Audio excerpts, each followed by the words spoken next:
Peace and grand rising to the sovereign, original, indigenous, natural, divine heirs. All rise and stand. This is a sovereign, living, ancient, Al-Moroccan, Moorish American Article 3 Court Action. We are the sovereign, living justice in capitis initio nolo. In red ink, in propria persona futuris, in proprio solo, and in proprio heredes. All Moors are the original, indigenous, sovereign, ancient, Al-Moroccan, Moorish American descendants of the great pharaohs of Kemet and of the ancient Moabites and Canaanites. Our full faith and trust, our allegiance, our credit, our energy are hereby vested in ourselves, for we are the people who are the original, indigenous, natural, divine, ancient empire state of Morocco and the de jure Moorish National Republic federal government, the Universal Moorish American Consulate, and the Article 3 Moorish American Consular Court. We are peace. We hereby exercise all sovereign rights at this time and at all points in time, nunc pro tunc. First, I want to thank everyone who's here for being here. Our topic today is of the utmost importance because of the way that the quote-unquote society is going. We have a responsibility and a duty on the land to ensure that our land stays peaceful and that everyone is in their proper status, starting with us. We have to start with ourselves first. And when I say ourselves, I mean anyone who's here. We all have to ensure that we are each under our own vine and fig tree. And that way, the law is established. In order for the law to be enforced, it must first be established. So I do want to say this week we are commemorating the solar return of the Prophet Noble Jew Ali, who talked about nationality, and he brought us the information that we needed in order for us to do what we're doing today. So we honor him. And also next week, the week of the 8th through the 15th is Moorish American Week here at ancient Morocco, North America. And so we want to congratulate all the Moors on that time being set aside for us. And we're ourselves every day, but we want to be sure that we set aside some time for us to come together and just enjoy each other and to celebrate all that has happened with regard to our freedom. And it's essentially, just a continued enjoying of our land. So with that being said, today we're talking about states' rights and capitalism. And I want to start this discussion off with the United Nations Declaration on the Rights of Indigenous People. And we're starting there, but there are other documents that, in fact, all documents that are the law, including the Constitution and any treaty, all of that, each of those documents specifically talks about the state being the authority and the mechanism by which protections are granted, are given, okay, or are commanded in our case. So the protection that people have been looking for is found in our state, in the states. And when I say the states, I'm referring to the Empire State of Morocco, which is within each one of us. And wherever we are, that is where the Empire State of Morocco is. So it does not matter where we are on the earth. The Empire State of Morocco is there also because it is within us. So when we talk about state, I want to give a couple of examples in some international documents where the Empire State of Morocco has a role to play. And it's not even a role, it is our responsibility to protect that which is that belongs to the people, as well as the people.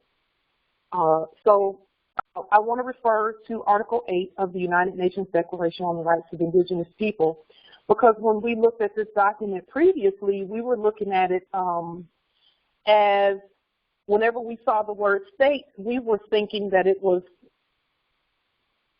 in the past, we were thinking that it was maybe the state of New York or the state of Washington or the state of,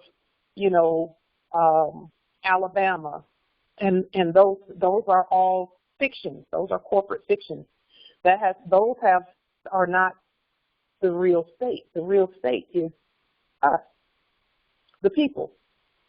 So I wanted to take a look at Article 8 so that we can point out some responsibilities of our sovereign state, which is the Empire State of Morocco, and where we can find remedy and protection and prevention of violation. So Article 8 says, number one, indigenous people and individuals have the right not to be subjected to forced assimilation or destruction of their culture. And forced assimilation happens on paper. That is where corporations exist or were existing previously, because they don't exist there anymore. We've taken some measures as a nation and as the people and as the state and as the government to do away with that. Okay, so forced assimilation is as simple as, let's just say, for example, someone goes to fill out a document. They're wanting a benefit of some kind, and they go fill out a document for, we'll just use unemployment as an example. Now, the people have a right to look to their state to provide for them when they cannot do it for themselves. Let's say the economy is going in a certain direction, or something like that, and someone loses their job, and they go to fill out an application for unemployment. Well, the application itself in the past, whenever we would go to these unemployment offices, those applications were actually subjecting the ones who fill it out to forced assimilation into United States Corporation Company citizen status, which is an unlawful status simply because the United States Corporation Company that was putting itself forth on that paper is a corporation. And corporate citizenship is not really, that particular corporation that's not a valid citizenship. It's not a valid state. The valid state does not force anyone to be a part of it. We just are the state. And any benefits are benefits of the creditors. Who is the creditor? The people. The people are the creditors. We're the ones who all of the benefits come from and should go to. And so forced assimilation is simply, you go to fill out that application, and in the system they put you as black, for example. Okay? If they put you in there as black, that's forced assimilation because you're not black. You're Moors. You have a nationality. You're American. You're ancient Al-Moroccans. And so that nationality and that status is actually where the credit comes from. And so when you go to fill that unemployment application out, they're making you a debtor as if you owe something. And that is why it is important that we know who we are, so that should you need to use your credit, that your proper status is put forth first and foremost. and that any benefits that you get come from the fact that you're the creditor and not that you are a debtor seeking to use the credit of someone else, someone who's not you.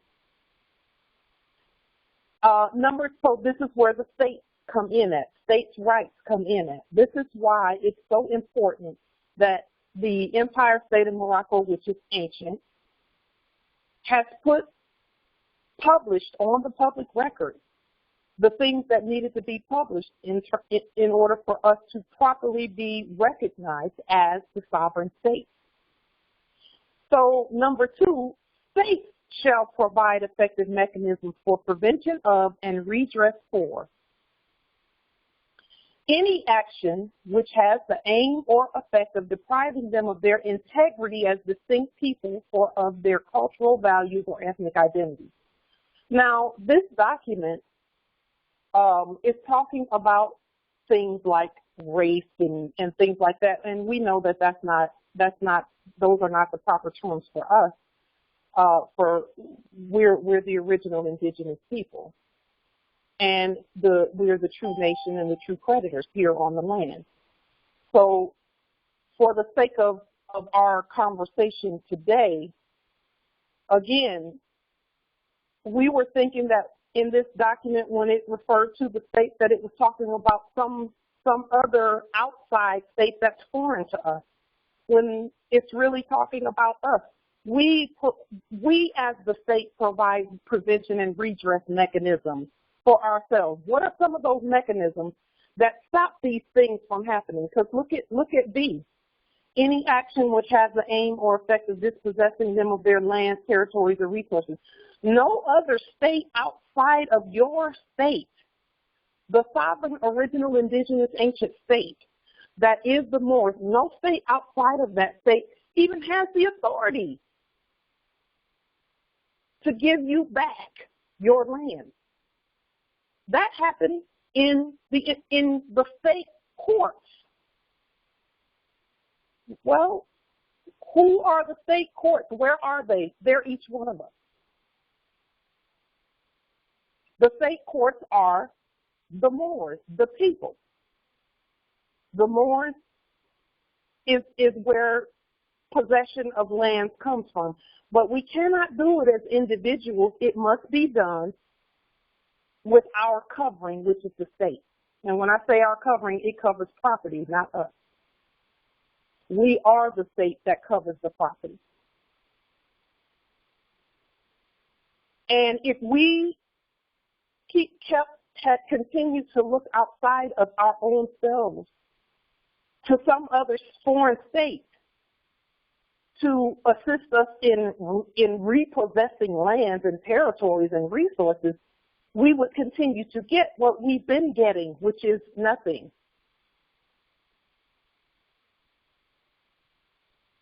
So to expect some other entity aside from us, we the people, to do this is an error in our thinking. We are the ones who should be doing these things. And again, not as individuals, but unifying like we're doing and repossessing all that belongs to the people.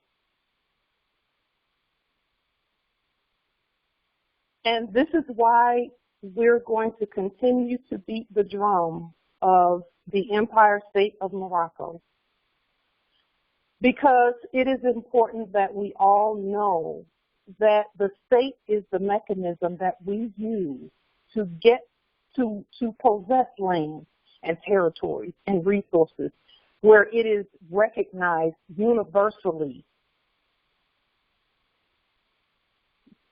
The state requires us coming together, and we've talked about state in the past.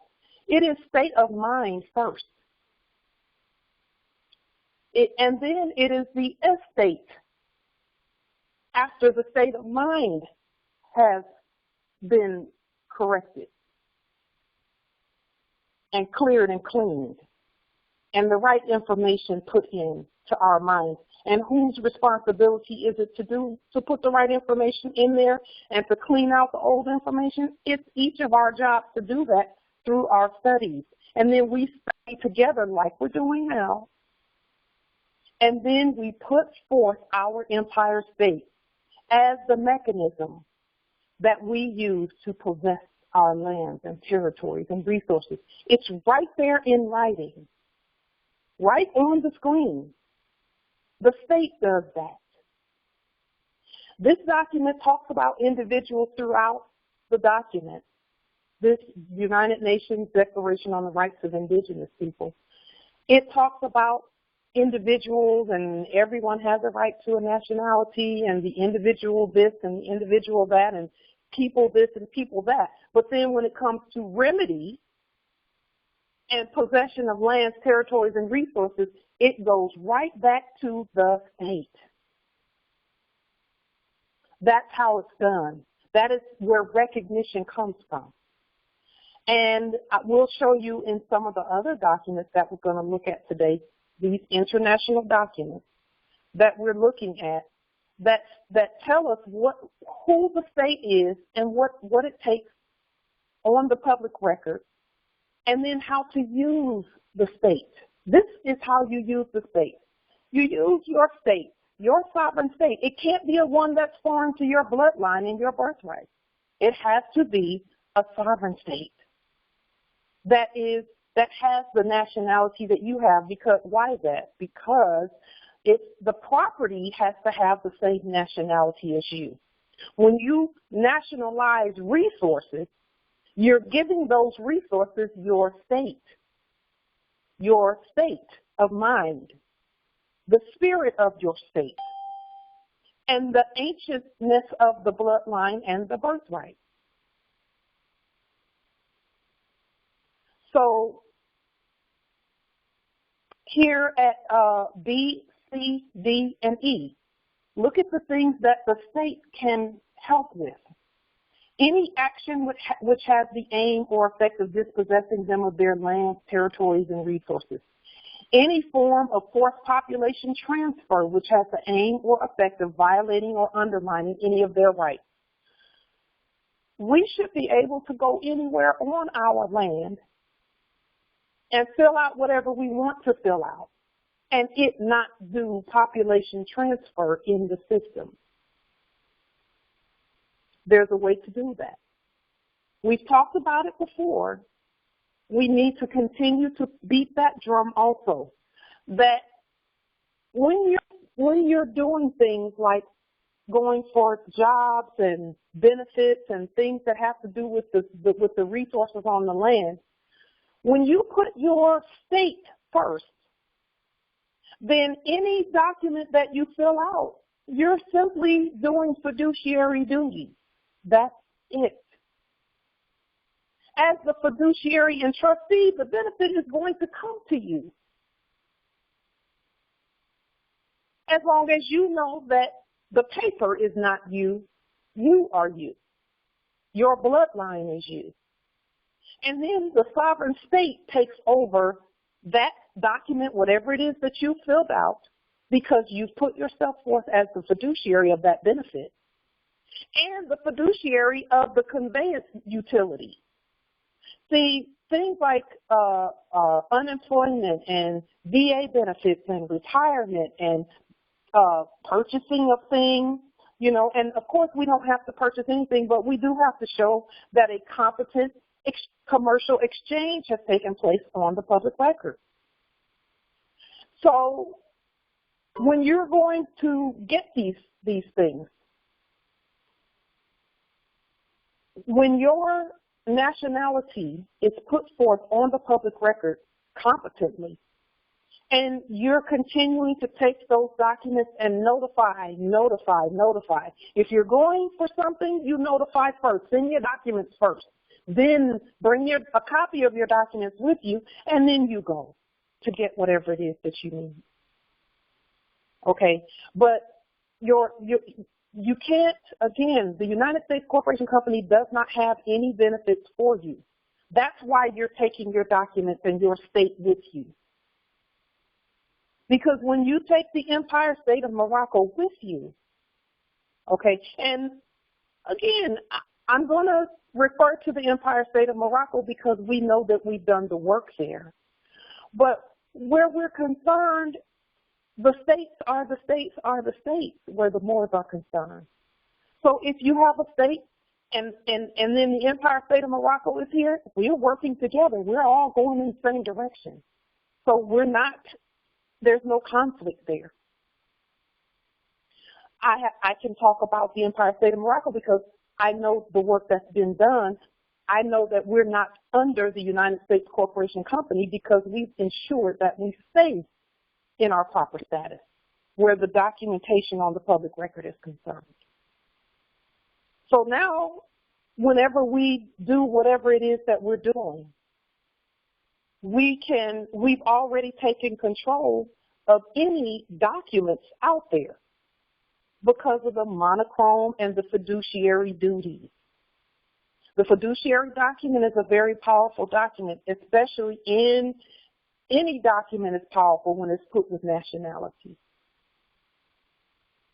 So these things that are on the screen, any form of forced assimilation or integration, any form of propaganda designed to promote or incite racial or ethnic discrimination directed against them. Okay, and again, we're not a race, we are the people.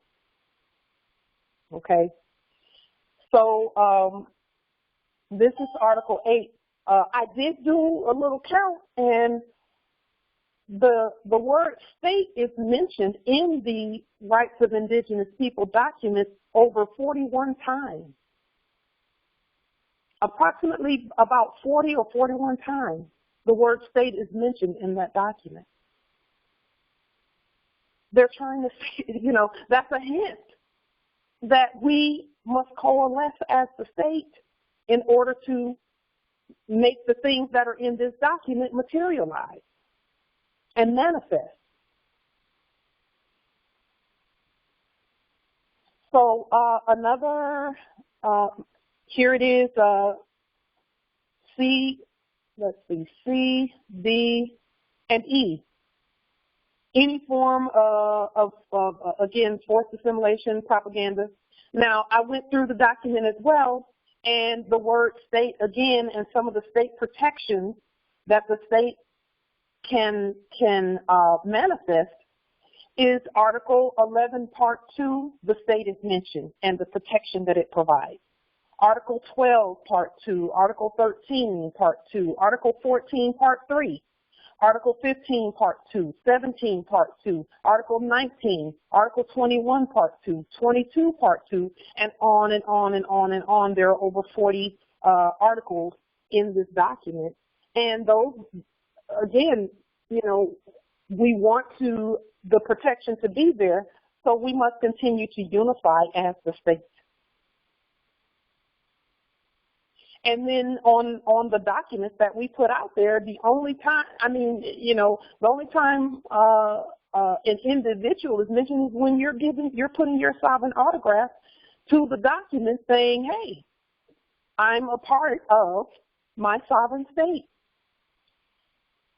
Now, where our state and national money is concerned, to go back, and this is just a segue into another document, where our go-back money is concerned, the more sovereign delarium is part and parcel of this same document at Article 41 of the United Nations Declaration on the Rights of Indigenous People. Again, we're talking about the state. Article 41 says, the organs and specialized agencies of the United Nations system, and notice we have United Nations system in red and all lowercase letters because we're talking about the living United Nations and not any corpse or anything like that. It says the organs and specialized agencies of the United Nations system and other intergovernmental organizations shall contribute to the full realization of the provisions of this declaration through the mobilization inter alia, which means, among other things, of financial cooperation and technical assistance ways and means of ensuring participation of indigenous people on issues affecting them shall be established. How do we get the Morris Sovereign Dollarium to continue to have commercial viability? It's through the state mechanism. And that means that all of the other nations will come and assist in the full realization of the provisions of this declaration through mobilization and assistance with financial cooperation and technical assistance. But there were some steps that we had to take first to show that, yes, we are a state, a sovereign state that shall be recognized. And that is recognized. And we're seeing along the way as we do the demonstrations that we're doing, that recognition is there. So how do we continue? Again, the commercial viability of our money, financial cooperation and technical assistance happens by way of this document, and every other document that I've looked at has some version of this in it, where when we stand and put our sovereign statehood on the public record, that financial cooperation and technical assistance will happen in order to ensure that we can use our money where we need to use our money on our land. So this is really important with regard to, again, where we're going and what we're doing. With all that we've been manifesting together, it's coming together, and it gets to a point where, you know, the pushback is not there, but there's cooperation and assistance where necessary. And again, we, you know, when we're in our proper status, we don't have to worry about attempts of usurpation, because guess what? The whole time we're going to be still stating who we are, doing court actions, doing the things that got us here to statehood, which, you know, again, we've been a state since time immemorial, so this is nothing new. But for us in this generation, we get to use the conveyance method that our state is. So now, with regard to statehood, and the and I'll put this in the chat, this is the link to the rights of indigenous people for those who may not have had an opportunity to look at that document. I know many of us have had the opportunity to look at the document and see it, but I want to be sure that as many of us as possible have the opportunity to look at this document and look at the articles that we're putting forth here, where the state, the power and the authority and the things that work to our benefit come into play. Those are actually rights of the state. Those are states' rights. You know, financial cooperation, we're getting our everything put together so that we can use our national currency. Those are rights. Those are not things that, you know, we're begging for from anybody, because we don't have to beg anybody. Everything already belongs to us. But we have to come together and make sure that we put forth competently who we are and what we're doing. So if you look in the chat, there is the link there to the document, the United Nations Declaration on the Rights of Indigenous People, so that you can see what we're talking about, and look at where state is mentioned, because in the document there's a pattern. The pattern is they will state what the individuals and the peoples and the protections that the people have is there.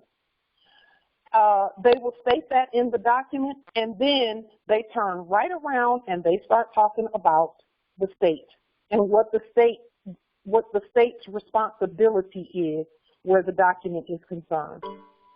Okay. We want to pay close attention to that, and here, let me put that in there again. There's the link to that document. Yes, Justice Apollo says in the chat, the American Declaration on the Rights of Indigenous People by the Organization of American States is also very strong. Yes, I believe that the United Nations took their cues from the Organization of American States on this document, because the Organization of American States had that document in circulation and in effect even before it was signed into quote-unquote law here, you know, where subjects are concerned. So the second document that I would like for us to look at in terms of international law, because states, this is what states look at. We look at international law, all of us. We are the states. We look at international law, and I will say this, by the way, also, that the citizens are a part of our state too. But right now, our focus is on the whole of our estate. We want to bring forth some things that have to do with the citizens in a while too. Okay, so we'll be talking about the responsibilities of our state to the citizens as well as to the heirs. Now, the heirs, that is our main focus. That's our main focus, okay? But we have to keep the whole estate in mind, okay? So where statehood is concerned, the Montevideo Convention of 1933, one of the major points of this convention is on the screen at Article 1. And again, we know that we are not a person, a corporate person, as in under the United States Corporation Company. We know we're not that. That's how you express statehood. Statehood is you're not under any corporation or you're not under anything foreign. And then the Moors, as the sovereigns, we're not under anything or anyone. We're not under any documents. We're not under anything. We are the heirs, okay? And then we express our estate in these ways. We use the state to express our estate and to express our status as the creditors, okay? So it says here, the state as a person of international law shall possess the following qualifications: a permanent population, and we have that. All of the Moors who have put their sovereign status on the public record is part of a permanent population. B is a defined territory. Our territory is within us. So wherever we are, that is where our state is. That's going to be very important, and I'll explain that once we get through this article. C, government. Of course, we have a government. We are the government, the de jure Moorish National Republic federal government. It's ancient. It's always been here. It's been in our blood. We're just expressing it on the public record so that we can use the conveyance method of our state in order to fully enjoy the vast estate. And then D, capacity to enter into relations with other states. Well, that requires, it's not a recommendation, it is a requirement that we have our own economy to do that. Because if we're trying to engage in relations with other states, but we have to depend on their economy, then we're putting ourselves under their jurisdiction. So we had to have our own money and our own national everything, our national expression, our unity, the same, us speaking with one voice and standing together. That had to be in order to fulfill the mandate and to begin to use the benefits of our vast estate. So, of course, we have these things in place. And again, the more sovereign delarium, we can use that to, it gives us the capacity to enter into relations with the other states, because there's a distinction now between us and, say, a court or a corporation, Okay, that distinction had to be made because other states do not want to interact with a corporation or a court. They want to interact with the Moors, with the people. The people is what makes the earth go around, not corpses and corporations. Okay, and so we do that by our state expression, our state and national expression. And I will say this, our state, unlike any other state, is actually above the federal because it is the empire state. The empire is, again, wherever we are. Wherever there are Moors or original indigenous people, therein is our state. Okay? And so we're the only ones on earth who have our empire state above the federal.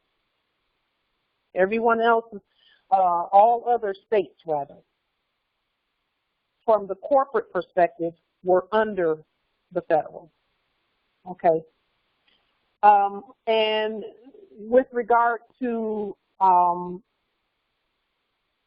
the defined territory, the best way that I have seen our defined territory explained is in the use of scientific frequencies within us. Our location changed when our frequency changed. Okay, the frequency within us, when we found out that we were at ancient Morocco and not in a corporation, that changed our frequency, which changed our location. And that is why our territory is within us. It is defined as us. We are the land. We are the people. We're the territory. We're the government. We're the population, and we're the state. So within us are all these conventions are fulfilled. Okay, and that's from ancient times. We change location again by changing the frequency within us. And that has a lot to do with, if you know, for those who are science people, the science buffs, Einstein's theory of relativity hinted at that. But when you put our nationality with that, then it's no longer a theory. It is actually how we live. When our frequency changes, our location can change too.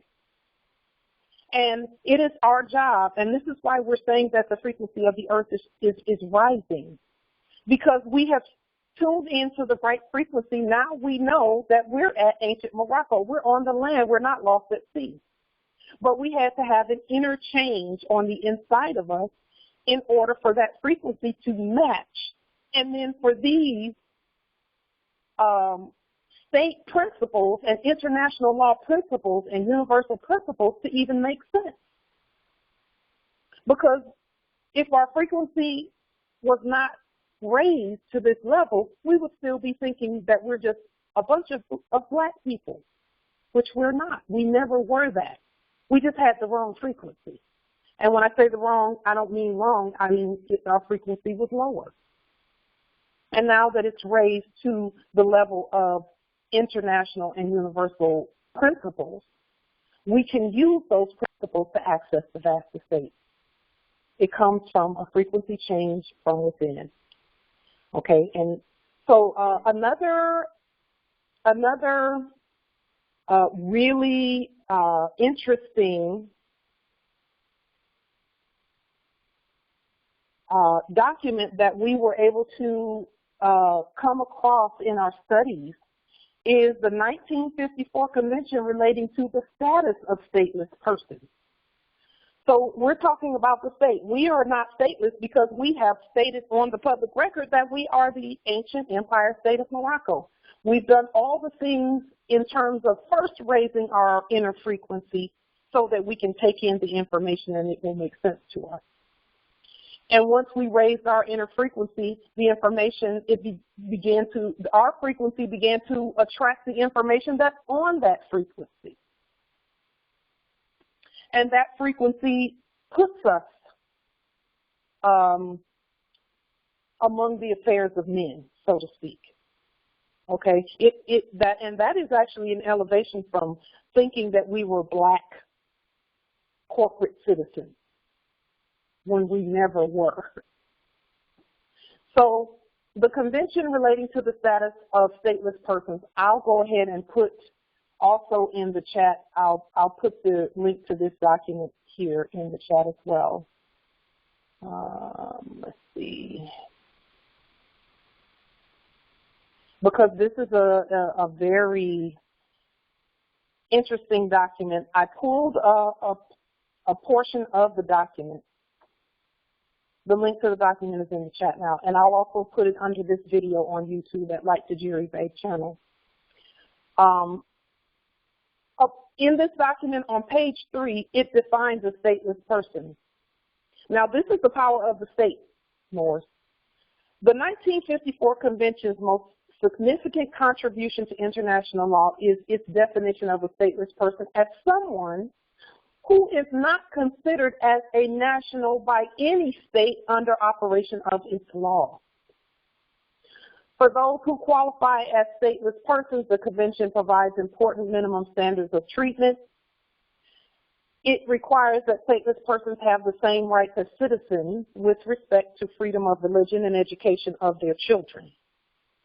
For a number of other rights, such as the right of association, the right to employment, and to housing, it provides that stateless persons are to enjoy, at a minimum, the same treatment as other non-nationals.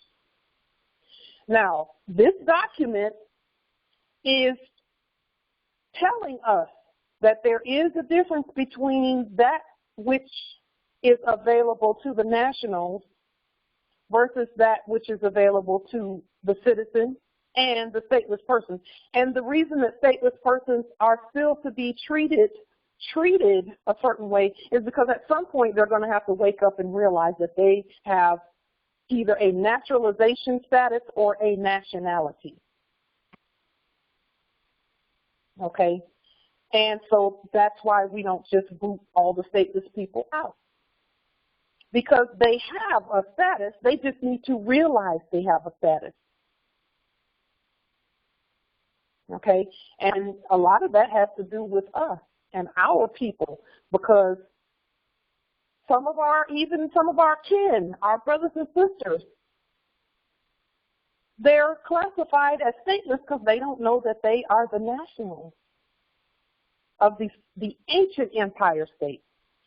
See, in our fleet, we were thinking that we had the rights of nationals when we were still doing things and claiming to be citizens of the United States Corporation Company, when that is not international law. It's not in alignment with the law.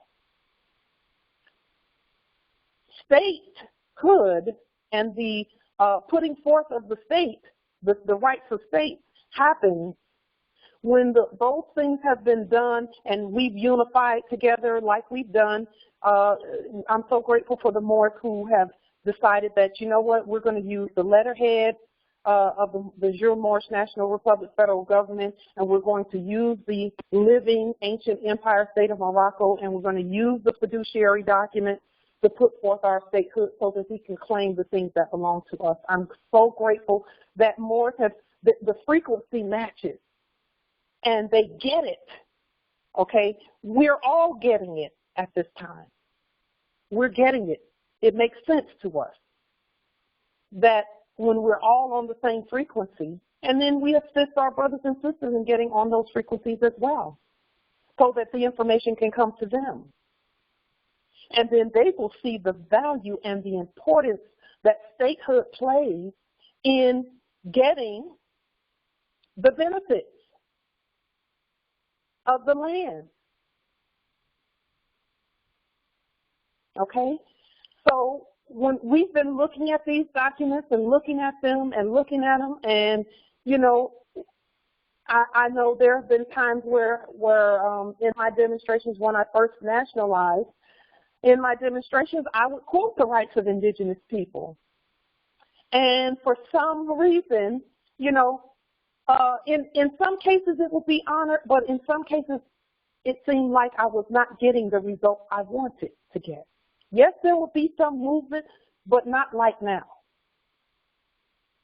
Okay, and we were doing all the right things. We just need to continue to study so that we could raise our frequency so that we would know that, oh, statehood. We're the Empire State of Morocco. We've been that. We never left Morocco. Morocco is here. It's wherever we are. That's how you get the domiciles and the benefits and the, you know, access to the vast estate. Access to the vast estate, it says it right there in that phrase, access to the state. Access to the vast estate comes through the state. And so that is why I'm so grateful that over these years, we put these 4 years now, we put the things on the public record and done everything that needed to be done in order to lay that state foundation and actually not lay it but reactivate it, because we're standing on the shoulders of great giants who taught us and gave us the information and said, okay, take this information and save yourself. And in the saving of ourselves, the frequencies were raised, and here we are. And that's how it happened for all of us, is through our studies, our frequencies are raised. And then we're able to use the things that it takes higher frequencies to use. So that also, the raising of our frequency has everything to do with the age of majority as well, so that we're no longer minors, but we're at the age of majority frequency-wise. So this document, and notice the year of this document is 1954. We know what happened in 1954, 55, 56, through 1960. In 1952, we know what happened in the 50s. But just in case you don't know what happened in the 50s, that was when the one that was doing business as president, quote unquote, supposedly closed the consular court of the Moors on the land. And he didn't do that. He didn't have the authority. But we had to do what we're doing now. And, you know, we just said, hey, you know, the United States is doing all the work, so let's just relax. And then we found ourselves going from being prosperous, because we were prosperous then too. We have proof of that. Many Moors can look at photos of their grandparents and see that their grandparents were not poor. You look at their photos; they were doing well. So that whole identification process of nationality first, and when our heirs nationalize, they're automatically nationalizing into their sovereign state. And now heirs are being born into the sovereign state. They don't even have to have fraudulent United States Corporation Company documents. The sovereign state provides that. And again, with regard to the Moorish Sovereign Delarium and the resources and the lands and the territories, as we continue moving forward with our own economic viability and our economic life, and we connect our economics up to the international economics of the other sovereign states, that is where you'll see the conveyance going back and forth with ease of getting whatever it is that we need. Okay? But that was not going to be given until we raised our frequency and unified and came together and said, what do we need to do to access the vast estate? Because we're tired of being drugged through the mud and poor and all of that. We're tired of living that way when we're really not that way. So this 1954 convention here. Did I put that link in the chat? Okay, if I didn't, it's there. Okay. This convention relating to the status of stateless persons is in the chat in case you want to take a look at it. It's a very interesting document because all while we were going to sleep, they were putting these documents forth saying, okay, we have to learn how to deal with stateless people because the boards are deciding that they're going to be stateless. So we need to learn how to deal with that. Now, it's the other way around. We know about statehood. We are the state. And many of you have seen the video that we put on the public record that listed the things that we've done, okay, according to the definition of a state, according to the international definition of a nation, and according to the international definition of a people. We've put those things forth on the public record. Having our own national expression, having our own money and our own economy, and beginning to do trade just among each other. Having said that, I want to thank the Moors who sent Dellarium to us, Dellarium donations to us. We are so grateful for them because we see the manifestation being made of how we can use the donations that you sent, and also how we can show each other how to use the Dellarium. And again, we're working now to get the financial cooperation, okay? And that's where some of the documents that we put forth on the public record, such as the Securities and Exchange Form, the affidavit that we put in red and all lowercase letters, and then we did a blue one also in order to it be inclusive, because our economy must be inclusive, because again, there is no place on the earth that we can send anyone that we are not the heirs to. So we have to make room for that. And in making room to assist others, we're automatically clearing a road and making plenty of room for ourselves in the internet. And that's the point of all of this, is so that everyone prospers by being a part of the Empire State of Morocco. So let's look at another document, the United Nations Convention on Jurisdictional Immunities of States and their property. Because not once have I ever read that an individual has rights to anything. I've never read that an individual has rights to anything unless it's in a document put forth by a state. Then you can talk about individuals having rights, but they must be part and parcel of their government. And that's what the state, the Empire State of Morocco, is all about. So in this document, I'll go ahead and put the link to this document here as well on the, in the chat, so that you can see, because I was talking to one of the Moors earlier, and they were talking about employment. Well, employment is a contract. Moors have a right to employment. That is where your state comes in at. See, I'll use myself as an example, because this is where I hadn't raised my frequency to statehood yet. This was in 2017 when I first woke up and knew that, wait a minute, with Moors. I had gone for employment right before I woke up.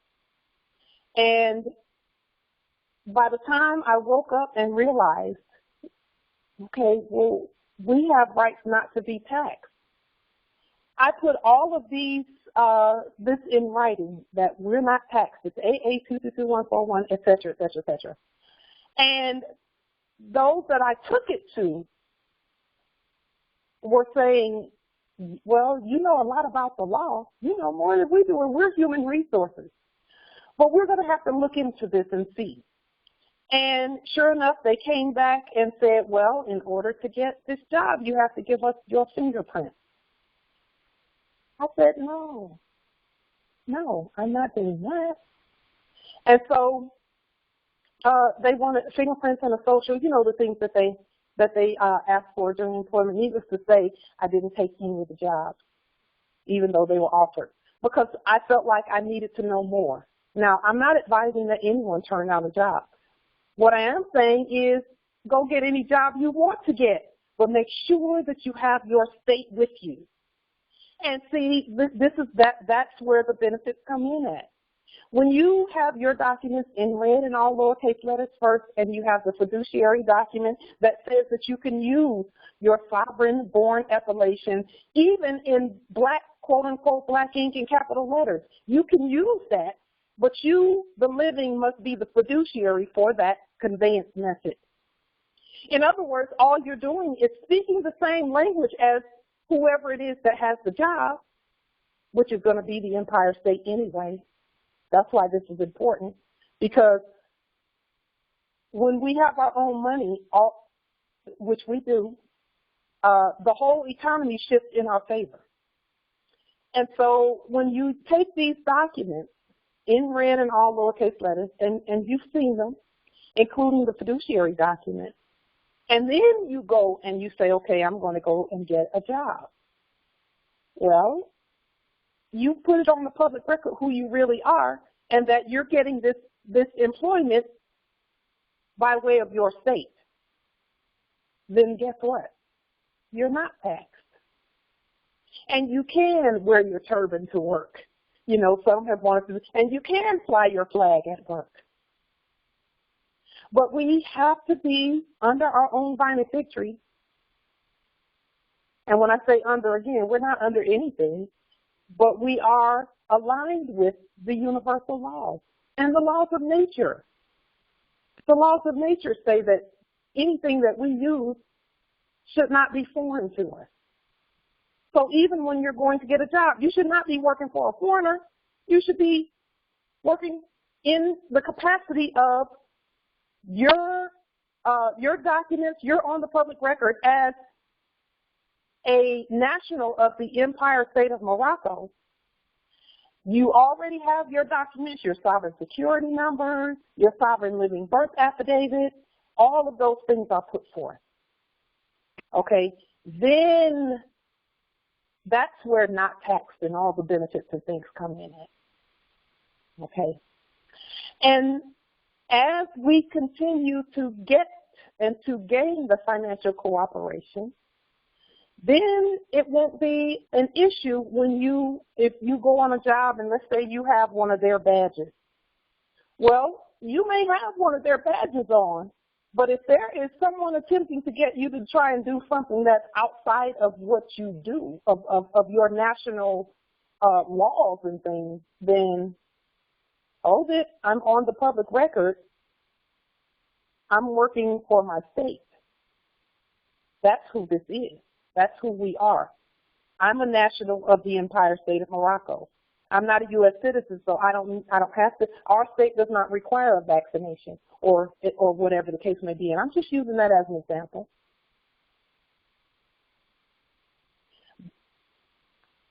The power lies in the conveyance method that is our state, and our state is within us. So when we're looking at this instrument, Jurisdictional Immunities of States and Their Property. Now, it's telling you this document speaks in the negative about states, but then it starts saying that doesn't apply if these things are in place. It says unless otherwise agreed between the states concerned. Agreed between the states concerned. Let's stop right there. There is no state on this land that does not know about the Constitution for the United States. There is no state on this land that is not bound by it. We are aligned with it, but we're the writers of it. So that first statement right there, unless agreed upon by the state. The agreement's been made since time immemorial, really. But we can certainly look back at 1786 and 1789 and 1791 and 1836 and look at the agreement. This is where those things gain their footing through us. Nothing gains its footing outside of us. Those documents become super powerful when we're unified. Super powerful when we're unified. So, unless otherwise agreed between the states concerned, and we know what the Constitution says, it says a state, now this document here were contracts of employment. It says a state cannot invoke immunity from jurisdiction before a court of another state which is otherwise competent. We can stop right there at otherwise competent. If it's not an Article 3 court of record, it is not competent. It's not competent. We are an Article 3 court of record. Who is we? The Empire State of Morocco, all more. It says a state cannot invoke immunity from jurisdiction before a court of another state which is otherwise competent in a proceeding which relates to a contract of employment between the state and an individual for work performed or to be performed in whole or in part in the territory of that other state. There, again, our territory is all land, all natural resources, all commerce. So even if you were in Japan, because we're the heirs to all commerce, that's still our territory. Still. And our state reaches there too. Everyone is aware of the ancient Empire State of Morocco being all land and all natural resources and all commerce. So the contracts of employment are always between a state and an individual. That's something that that we were not told that. I didn't know that. I thought in my sleep that when I was going out to get a job that it was me and, you know, the VA or me and the Air Force or me and whomever. I was not thinking that I was contracting with the United States Corporation Company back then in my sleep. I was not thinking that it was a state it was them versus me, an individual. That was the last thing I was thinking. But you know what? That scenario of it being an entire state versus an individual always, and many of you can relate to this, it always manifested itself whenever there was any conflict or controversy on the job. Because then they brought all these other resources with them, and we always felt like it was just little old us. Little old us and the whole EEO department and the state OSHA department and workers' compensation and the union and all. They brought all of their state resources that they could find. They would bring all of that with them. And and a string of attorneys and human resources and people and little old us. But see, your state, the sovereign state, is spoken in our documents. It's spoken in our documents. And that's another reason why in our documents we put that we're the law enforcement. We're the police, we're the governor, we're the mayors, we're the president, we're the, we're the postmaster general, we're all of that. We're a self-executing, self-governing state.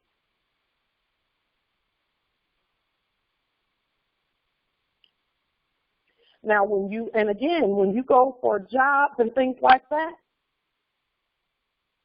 and you bring the state with you, then you can bring the state with you in any controversies. And then guess what? Those controversies have to be heard in state courts. The state of record. You see the benefit of that? And our state of record is aligned with the Constitution. So we can enforce that in our court on any other state in our empire. So the beauty of statehood is being made evident every day. It's being made evident every day. And then we were talking about capitalism. See, in the past, we were using debtor conveyance utilities, which was the all capitalized name, quote unquote, or any name in all capital letters. That is the mechanism by which the debtors were using it because we had not rebutted that properly. First of all, we hadn't put our sovereign state on the public record first in all of our dealings. In everything that we do, those documents should be there first. And because we had not put those documents on the public record, it was just assumed that we were with the dead corporate state, which we could never be. Because the Constitution, Article 13, Section 12, and the descendants of Africans shall not be citizens. It's still there in the Constitution. Doesn't matter if anybody's decided they changed their state constitution. In other words, if corporates change their state constitution, that's their business. But the real Constitution actually is ours. So, and by the way, the Constitution is a part of the documents that we have placed on the public record too, but we put it in red and all lowercase letters so that we know for sure that the we the people in the Constitution is actually the original indigenous heirs. That's the we the people, the living people, the ancient people. So,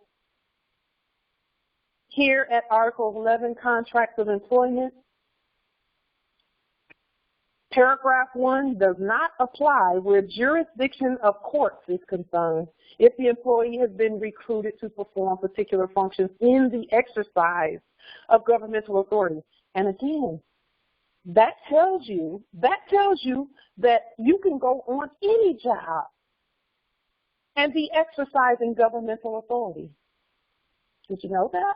That's why putting your sovereign state on the public record and then letting employers know, hey, I'm doing this in my governmental authority. What does that mean? That means that we're going wherever we're going in order to provide the financial cooperation that is necessary for our state to grow and for our state to do business. Because if you really think about it, any job that we were on in the past was preparing us for this time so that we could make our own state grow, so we could govern our own selves by way of de jure government. That's what we were all being prepared for. We knew that. And so everything that's being done here now, where capitalism is concerned, if there were any quote-unquote charges or anything like that, that the United States Corporation Company, the dead one, tried to assert onto anyone, putting our documents on the public record in red and all lowercase letters and properly rebutting that We're not their conveyance method. We're not the method by which they convey debt. When we do that competently and properly, and then take those monochrome letters in black and use them the way we want to use them, then they're being issued by our sovereign state. And we get to say what happens with them, with those creditor conveyance methods. Our courts get to speak and say what happens with those conveyance methods, and that those methods are to convey credit only and not debt, especially not corporate United States corporation company debt. See, we have no debt. Everything that we do, we're transferring credit back and forth, transferring credit.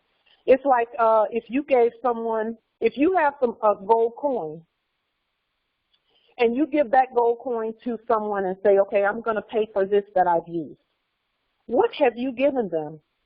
You've given them something that they can take and pay for other things with. And that credit is being passed along. Everyone's getting what they need, and that same credit is being used again and again and again, endlessly. It never becomes a debt. It's always going to be a gold coin. It's never going to transfer into paper that turns into a debt that says you owe something. No, you have gold. And our sovereign state deals in gold. And that's why we're going to continue moving forward with the more sovereign dollarium, because that's what our state uses. That is our national currency. So we're moving in the direction of financial cooperation where our money is concerned, and we will not stop, period. Because that is what nations do. That is what government does. That is putting ourselves squarely in the, and not in, but aligned with the constitutional fold that our Prophet Noble Drew Ali talked about. Now, something I heard the other day from there's someone, and I won't call his name, but someone out there on social media was saying that there are some nations who have still remained in dealing in gold and silver and lawful money. It's just been happening above the heads of the blacks and the citizens. It's been happening outside the purview. Now, we knew that. Most Moors know that there are nations out there that do not deal in fiat. Do we hear about those nations? No, because quote unquote corporate media is not going to, they were not telling anyone when they existed back there. And I'm speaking of them in the past because this is a new day. But there are nations that have never gone off of gold and silver and lawful money. And all we're doing is joining them again. So that is what the Empire State of Morocco, that is our goal. And it's already achieved. We just have to continue with the financial cooperation piece. And we're willing to do that. To us, it's a joy to do it. So, contracts of employment. Now look, D. Look at what D says. It's saying that you don't even have to deal with a court that's not your state court. If the employee is a diplomatic agent, as defined in the Vienna Convention on Diplomatic Relations of 1961, a consular officer, and remember, all Moors are consuls. All Moors are consular officers. All Moors. Number 3, a member of the diplomatic staff of a permanent mission to an international organization or of a special mission, or is recruited to represent a state at an international conference or Any other person enjoying diplomatic immunity.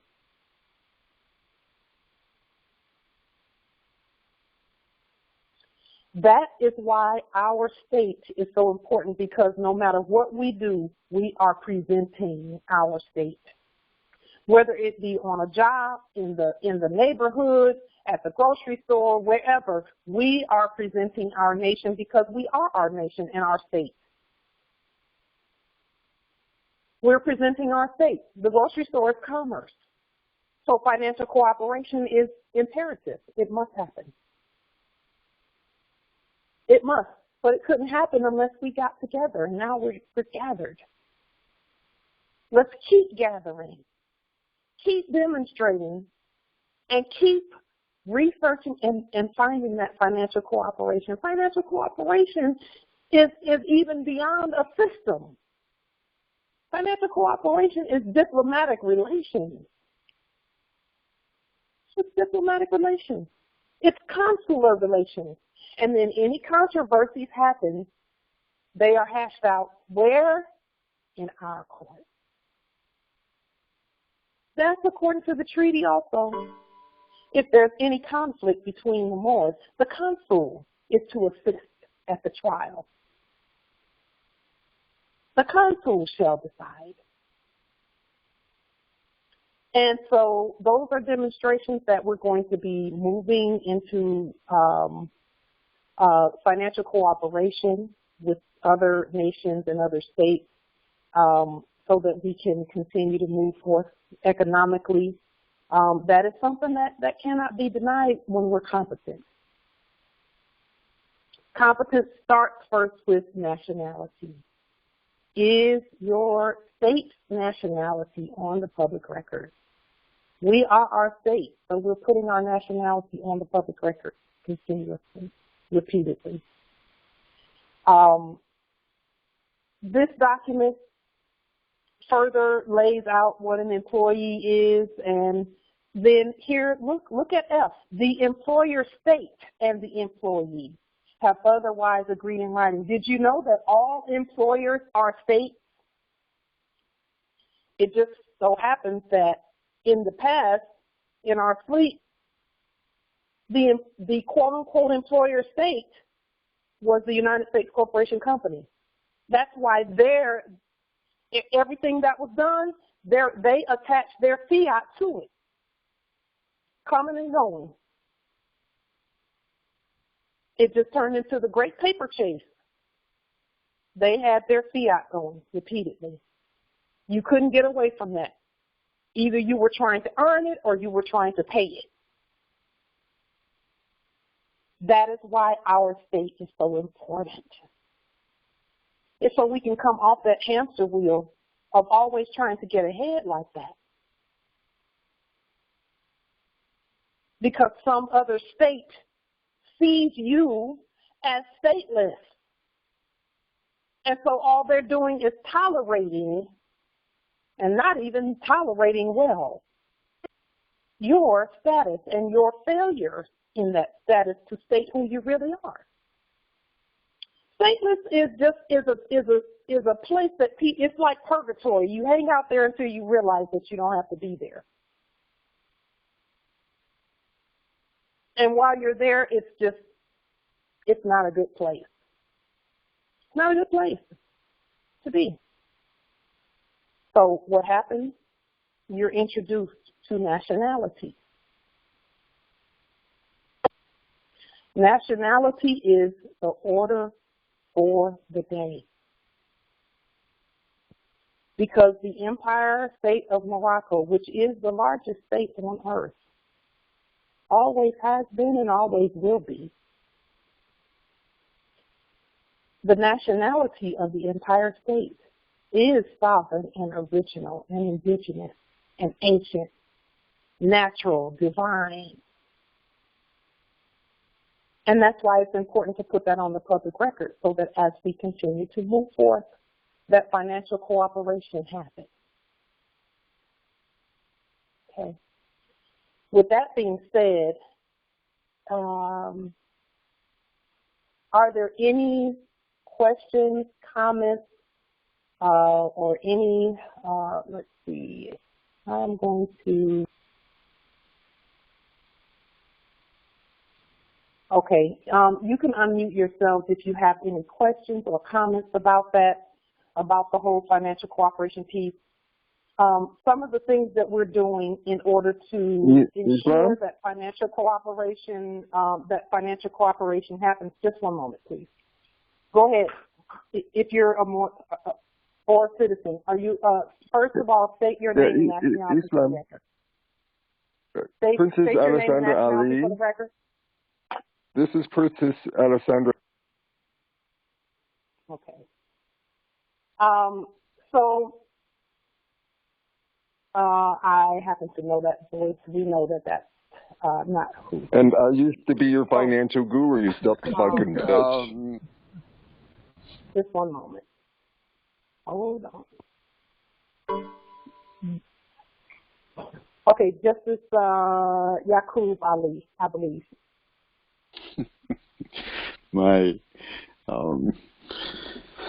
Yes, Islam. This has been a very extensive presentation, and the amount of documents that have been referenced. Where the fuck is Sade, your real estate person, Pauline? Hold on for a minute. Go ahead, Nobility. Yes, it'll be great to be able to see the list of different documents that were mentioned, including fiduciary documents. You black folks better wake up to this cult. Identifying your state, identifying whatever else that we would need, especially for people who would be considering retirement or the so-called vaccine stories. You know, what would be steps that you put, how you approach it, you know? Okay. So, of course, it all starts with nationality, but I'm happy to pull up a list of the documents that have been placed on the record. I'll pull that list up for you right now. And this list is quite comprehensive, so it's not necessary for everyone unless you want to do it, okay? But there are demonstrations that we're doing that required the demonstration to be self-executing. And so we felt it necessary to do these documents. But as always, in the past, we've put on the public record the main 6 documents and things that need to be on the public record, starting with nationality documents in red and all lowercase letters. But here, I'll put the list on the screen of the documents that I have done. Let's see. Great. Thank you very much. Sure. Islam Empress. I believe. Can you see the list on the screen?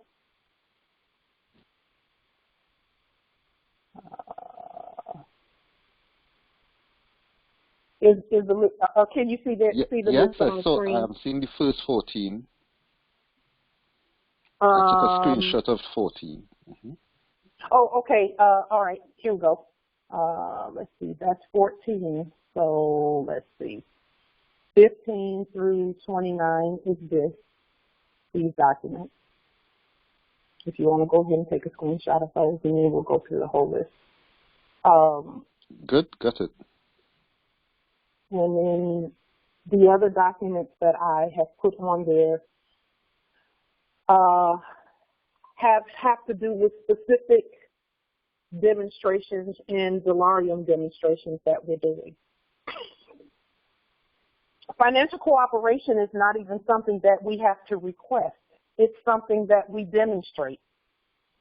Financial cooperation is making sure that we understand the system and how it works, the money system and how it works. And fortunately, there are so many more that are well-versed in that system from start to finish that have been willing to share the information that it's kind of coming like second nature to us, the system, and how to, what needs to be done for earth-wide financial cooperation where the law is concerned. So some of these documents have to do with that. It's not necessary for everyone to do these.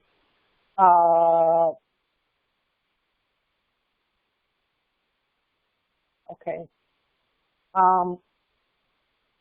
So did you get what you needed there, Justice Yacoub? Yes, I did. Thank you very much. Islam. Okay, you're welcome. Islam, Empress. So, yes, Islam. Just really quick, I wanted to ask if we could go back over the court action script that you used with the Empress in Miami, because I think that we need more of that, or that we're ready to start doing that over here in the Georgia Republic. Okay. Let's see. I will see about trying to pull that up. Let me see if I can get it really quickly, pull it out of my documents. And the only reason why I'm asking is because not only was I thinking about it the other day, but as today when you were speaking about how it's important to bring the state along with you in your demonstrations, I do think it makes the world of a difference to have other Moors chime in the same manner that you did for the Empress in Miami, where, you know what I'm saying, they probably tried to act stupid with her, but as soon as you sent the email backing her up, now all of a sudden they know how to file the document. So and it's just a great way to apply the pressure and to show the unity. You see what I'm saying? Yes. Financial cooperation is actually what was gained in that demonstration, simply because we were competent in using our courts, number one. And then number two, putting, and this is actually number one also, is the Empress put forth her nationality. And then when they saw that not only did she proclaim her nationality, but she was using her own court. Not only was she using her own court, she had her own state money. We were illustrating statehood and economic independence from them. And when you demonstrate those, then all other states are bound to acknowledge that. They were bound to acknowledge it. They had to. And that's constitutional also. So the language, the court action language that we use, let me bring that back up on the initial document that we had on the screen.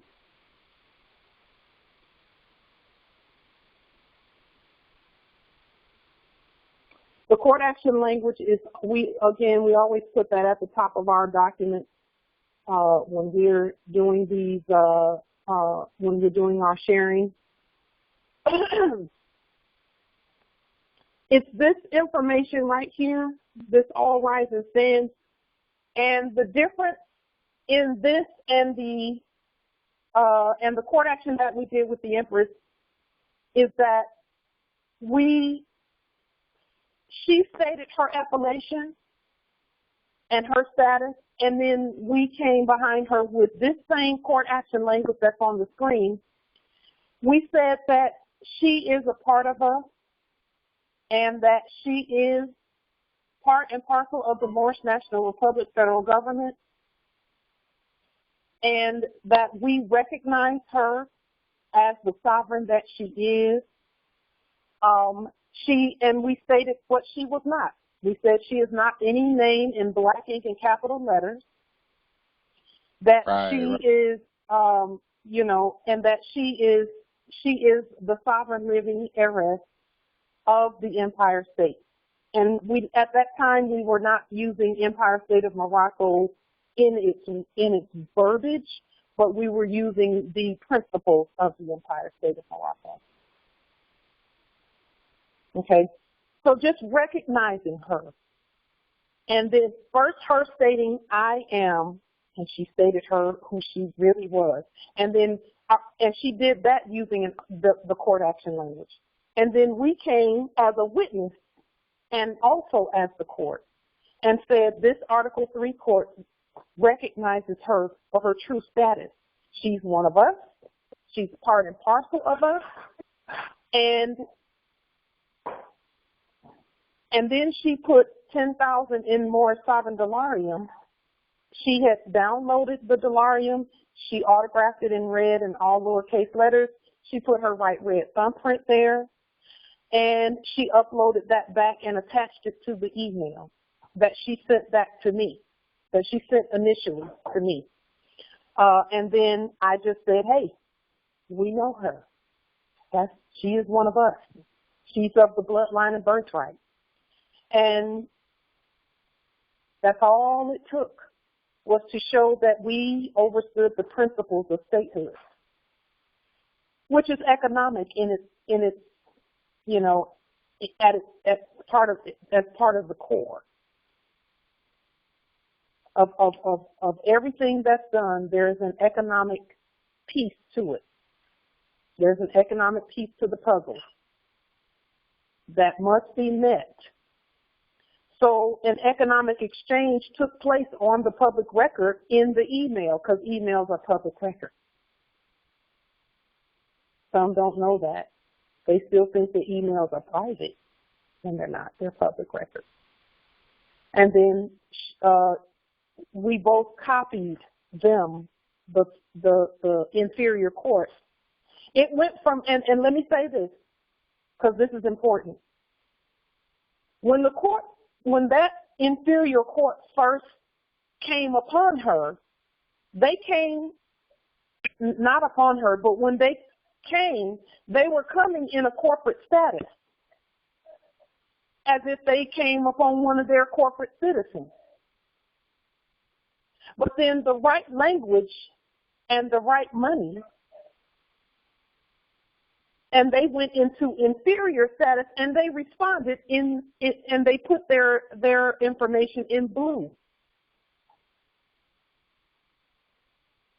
So it's funny how even in the emails, they went back to admiralty law, not lost at sea corporate dead law, but admiralty law.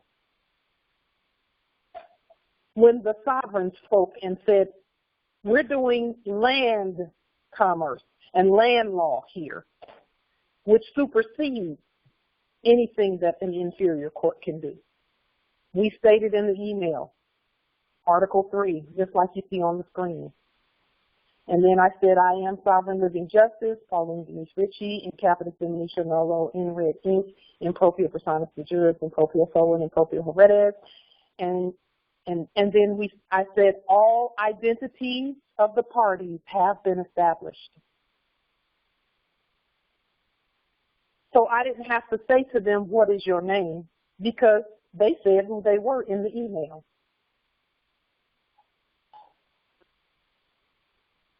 So, you know, that needs to be the dollarium in that case, 10,000 in dollarium, and she just chose that amount because she could.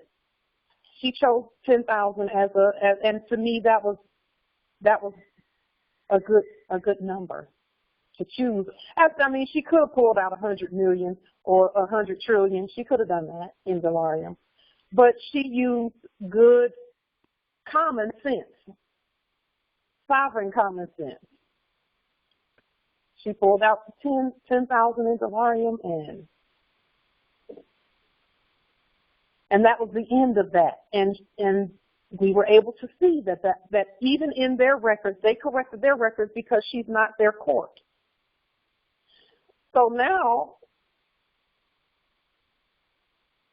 with the fiduciary document, not only are we saying we're no creation of yours, but that any benefits that we get, it's because we're using our own credit conveyance utility.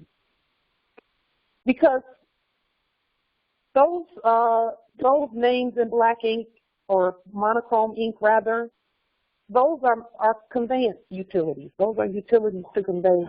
And it depends on your state as to what it's conveying. It's conveying debt if it's with the United States Corporation Company. But when you lien it, so lien them and lien any of their utilities, and then create your own. They look the same, they look similar, but they're not, because yours is going to be, everything that you do is by affidavit. And your affidavits are on the public record. So even where jobs are concerned, download the application, don't fill it out. Now, here's the thing even about filling it out. Because, see, when you put your sovereign status with that and you mail it in,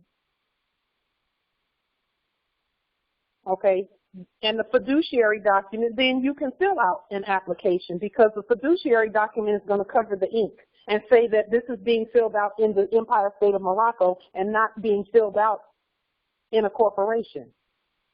And that's also going to put you in the right status on the job, because little did we know, every job out there is a state position or government position.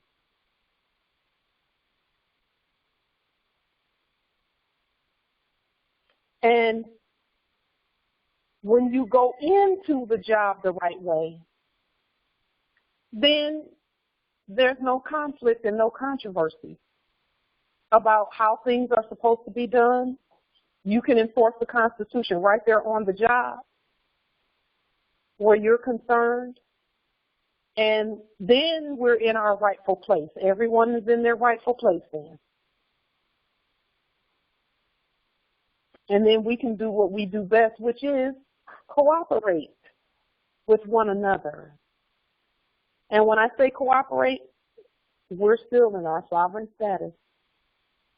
We're just, things are flowing smoothly on the vast estate. It's our estate, period.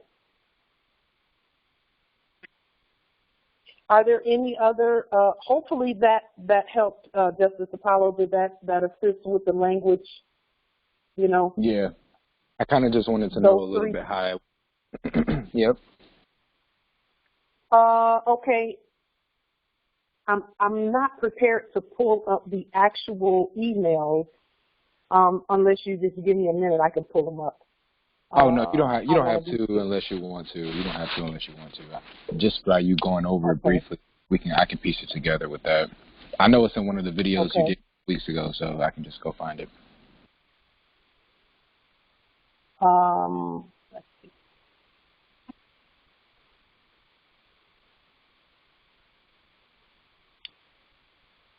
Yeah, there is a video on that, and the video shows the emails that went back and forth, as well as the language in the emails and all of that. Let's see.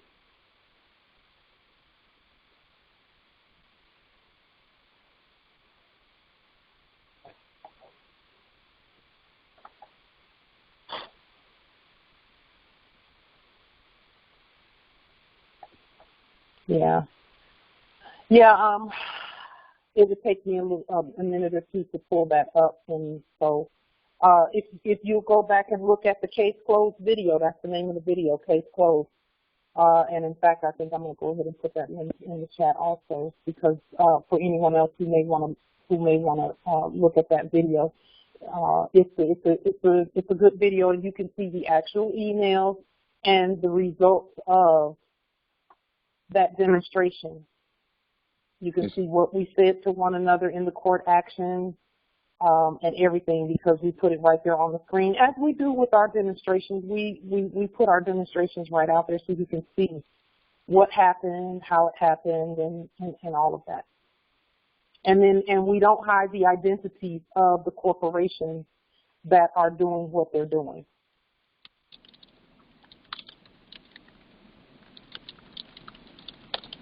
Islam. Islam. Are there any other questions or comments or wisdom with regard to anything that we have discussed here? You know, every time when we're bringing these things up, you know, sometimes we have Moors who say, it shouldn't matter. It shouldn't matter how I write my stuff. It shouldn't matter. You know what? It shouldn't matter. They're right about that. We're not in disagreement with them about that. However, and there's no however, but in addition to that, we need to be competent at what we're doing so that we don't have to keep dealing with the same things over and over. And so that when we step forth and our documents speak, that there's no question about us and our status and all of that. See, you know, it's easy to say it shouldn't matter, but they've been showing repeatedly that it does matter. So now we're going to ensure that we know that it matters too, and we're going to do our part. You know, Islam. it shouldn't matter. I don't care if I write in this and that and this and that. Okay, that's fine. That's okay. But we're going to get this right. We're going to be competent at everything we do, and so that our heirs don't have to keep going through the stuff that we go through. The link to that video is in the chat, the case closed video, so that you can see the language that was used. In the email, you can see the actual email. We redacted the empress's name, or sorry, appellation, just because we wanted to honor her, and we asked her, and it was, you know, she agreed that it could be redacted. But we didn't redact the inferiors who did that they were interacting with. In the chat, there is a question that says, why do we even have to use monochrome or black capital letters, since red lowercase letters used in government affairs clearly establishes the distinction that is required? Because, and this is important, I'm so glad you asked that question. The reason, first of all, when we first express who we are, it should be in red and all lowercase letters. We've shown about in capitis, minutiae, minima, media, and maxima. But then when we are talking about conveyance methods and how to get benefits on this dimension, in this dimension that we're in, we can use inferior methods to get what it is that we're needing, or wanting, rather. Red manifests our highest intention in this dimension, our highest status and our highest intention as given by our own sovereign state. Then, when you're using blue or black or purple, because see, I'm using blue as an inferior method, but it's issued by the Empire State of Morocco. I can use capital letters. I can use the ink that was called black ink, which is really monochrome because black means pale. Even if I were to use that, it's being issued by the Empire State. So that we can speak to the systems that are here on the land and not be violated for using those systems. That's why we use blue ink or black ink and capital letters, etc. Because even in our courts, this is important, when as we continue to move and grow our courts, those who come into our court are going to be of the status that our courts put them in terms of property. Like if you're talking about property on the land and it's the Empire State of Morocco versus the city of Houston, I'll just use Houston as an example. Okay, we don't have anything going on there. But the city of Houston will be in blue, and our sovereign status will be in red on the public record, and we are a court of equity. We are courts of law and equity, and we can even do admiralty law in our court. We can do financial law in our judicial banking in our court. So when it comes to, let's say, if it was the Empire State of Morocco versus the city of Houston, the city of Houston would be a subject of ours, of the Empire State. But in order for us to talk to them, and in order for them to talk, because we can talk to whoever we want to talk to, but they have to be on the same status, not the same status, but the utilities have to match in order to speak to one another. Now, how do we assert that we are the sovereigns? In red and all lowercase letters, they can't do that. So when we talk to them in our courts, we will be speaking to them blue in capitis diminutio nolo, or blue in capitis diminutio minima to blue in capitis diminutio minima, and we will let the law do what it does. So then it will be the Empire State of Morocco in blue in capitis diminutio minima, which is the first letter capitalized and the other letters in lowercase, versus the city of Houston in blue in capitis diminutio minima, first letter capitalized, rest of the letters lowercase. And then we will let the law do what it does based on the evidence. And we're lawful. The law is going to do what the law does. And we're going to obey and be, we're going to not just not obey the law, we're going to be the law. Not obey it, be it. And then the outcome will be the outcome. And that's how honor and integrity and peace and truth and justice is expressed and love is expressed on our land. Is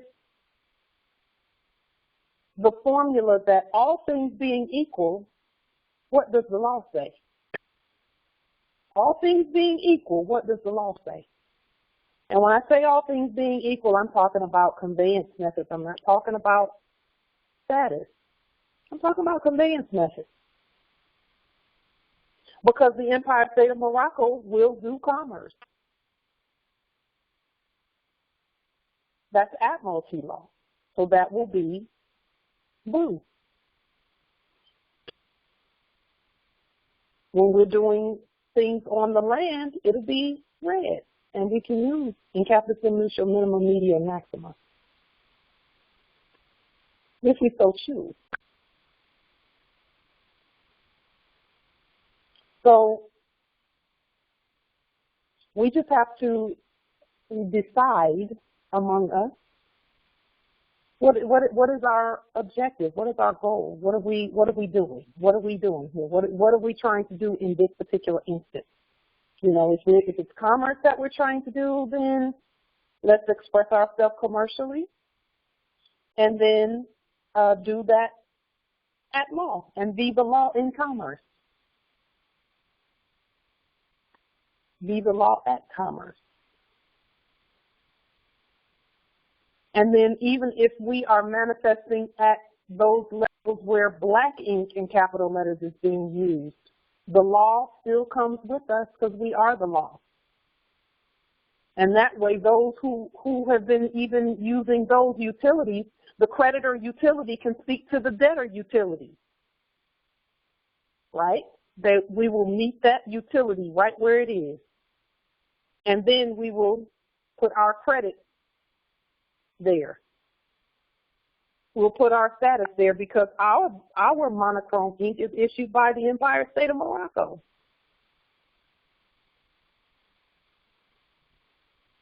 And that is how you get the utilities to speak, so that the debt goes away, because there shouldn't be any debt on our land. We're the creditors to everything, and the resources are endless. They are without end.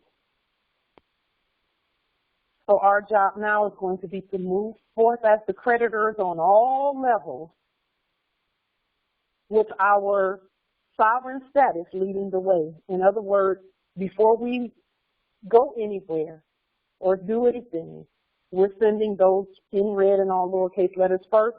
Then we can speak in blue or black or a monochrome ink to those methodologies as the fiduciary now. Remember, now the fiduciary stays in red, Justice Jade. The fiduciary is in red all day long, that document. That's why it's such a valuable, powerful document. The fiduciary is always sovereign. And then the utilities and the methods that the fiduciary controls and uses to get the benefits and to take care of the business of the estate can be expressed however the fiduciary decides to express it. Ultimately, the fiduciary is the fiduciary of the Empire State of Morocco. Okay? And that is, and then there comes in the, the credits issued and being moved around here and there, and the properties being, there being proper competent exchange on the public record where properties are concerned, and all of the financial dealings of the estate. The fiduciary does that, and the fiduciary can use whichever conveyance method she or he chooses, whether it be all capital letters and black BLAQUE ink, or not. I feel, right now I feel comfortable with red or blue ink. And again, that's between utilities. I'm not blue ink. I am me, and you are you. Those are conveyance methods by which the estate is governed. Islam? That's all. Islam. This is Apollo again. I wanted to just tell the Moors on the call that I had a domicile in the Atlanta territory, and pretty much like over the experience is there was a nice big for sale sign in the yard that they took that down the very next day after I put the liens out. And today they've taken it off the market. So I just want to encourage you guys to continue to be active, because we're on the right track here. Yeah. Thank you for that, Justice Apollo. Listen, the processes work, but we didn't get into this overnight, Morris. We didn't get into this overnight. So, the continued study and raising of our frequencies so that we can receive the information based on our frequency, because that's why, energy clearing and things are so important, is so that the frequencies that attract the right information can come to us. The information comes based on us just letting those frequencies stay up there. It doesn't mean that you smile all day, every day. It just means that it's a quiet overstanding and understanding of what we're doing here. All of the processes, they work. And when I say all the processes, I mean liens. Liens have been being done for thousands and thousands and thousands of years. They're not new. We know the lien process works because it's a process that's been out there for ages, upon ages, upon ages, and it started with us.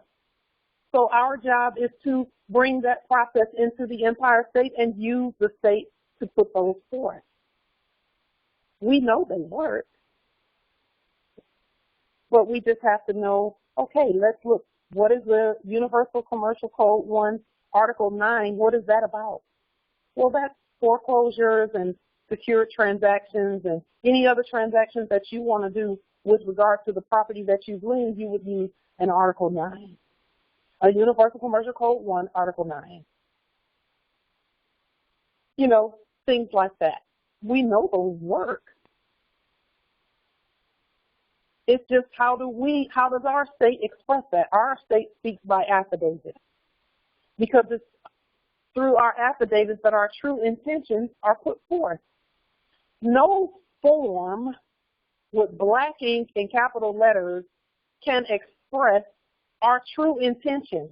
Our intention is always to be ourselves. So we let our affidavits speak and our courts speak. Because even where, for example, contracts of employment, that should be coming from the Article 3 court as to how your employment takes place. Because guess what? The employer state that's saying that they're employing you, they use their courts whenever there's a dispute, didn't they? Yes, they did. We have the true authority. They learned that from us. And as the financial cooperation is continuing to manifest, our state pays us. Therefore, we are not taxed. But you can't go to someone else's state and say, y'all can't tax me, but you're using their money, you're claiming to be a part of their state, and their state says that all citizens are taxed. And here you come saying you're a national. Yes, that's true. But we've got to be competent with the things that we do. And that competence comes by way of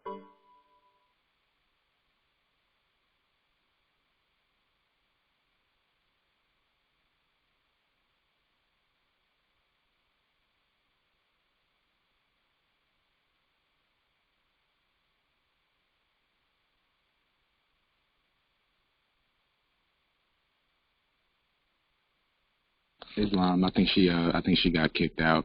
Just let's give her.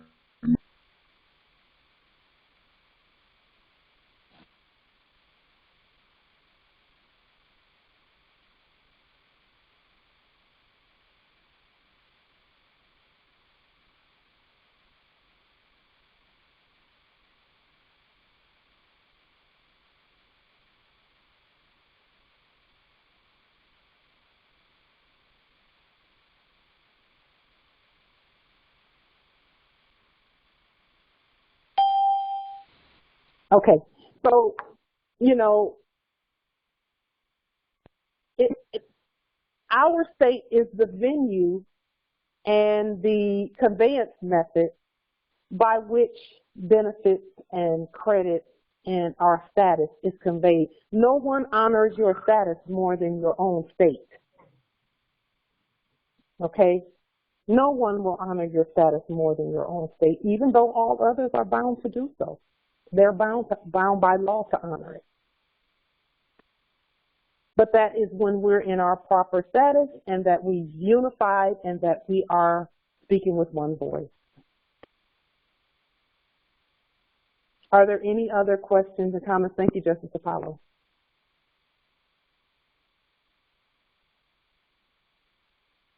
I mean, for the Moor who asked me to share my story, I mean, like there was just a home that was in a area of Atlanta that's like, you know, being gentrified or whatever.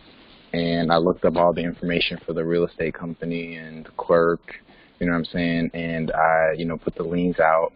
I made sure that I went to the house for, as you know, if you look up property online on the county lookup, they are going to tell you the address. They're going to tell you the parcel number. They're going to tell you who the registered agent is.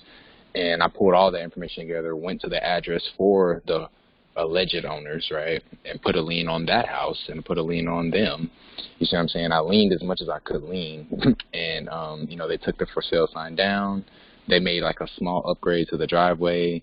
And since then, you know, it's just been off of the market. When they had it on Zillow, Redfin, Trulia, it completely came off the market on all those places. So that just let me know that I was at least moving in the right track.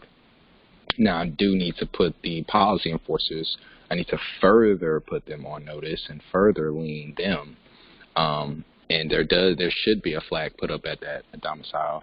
But once those things are done, that's just the more security. So I just wanted to even say that at first, because I want to encourage all of us to be active, and I want us to apply what we're going over. You see what I'm saying? Because, and then, you know, everything happens in divine timing, but, you know what I'm saying? We're going very steady, and they are starting to yield. You see what I'm saying? Mm-hmm. So, yeah, that's yes, Islam. And you know what? I've actually heard that many, many, many times where Moors have done liens and the property disappears off of the for sale list and it comes off of their, you know, records as something that's available, and then they wait for the next piece to be put in place by the Moor who liens the property. And the state, again, the sovereign state, is who actually claims property. That way, if something happens, let's say a Moor is single and he has no heirs, you know, and I'm just using an example here. If there is a Moor who is single and he has no heirs, and he gets a property and he says, okay, I'm actually going to just leave. I'm going to go and reside in another country. I'm going to go and live domicile someplace else. Well, that property, even though it's sitting there, it still belongs to the state. And that's why when people go into properties that seem like they're vacant, policy enforcers will come. Because it's really not vacant, it's not abandoned. The state has claimed it. And that's what happens with us and with our sovereign status and all of that, is our state has the sovereign authority to claim whatever we want to claim on our land. But we have to know how to competently put that forth and then use the mechanisms of the state in order to protect, secure, and use the resources on the land. That is done by way of us issuing our own capitalism mechanisms. Pauline Denise Ritchie, in all capital letters and blue ink, belongs to the Empire State of Morocco. I'm the fiduciary, but I'm a fiduciary for the Empire State anyway, since ancient times. So any properties or anything like that, when the state properly and competently claims and has financial cooperation, has accomplished financial cooperation to the degree that the exchange happens on the public record, because again, we're not buying the estate. All we're doing is showing that we are competent to do the commercial exchange. It's an exchange, not buying, it's an exchange.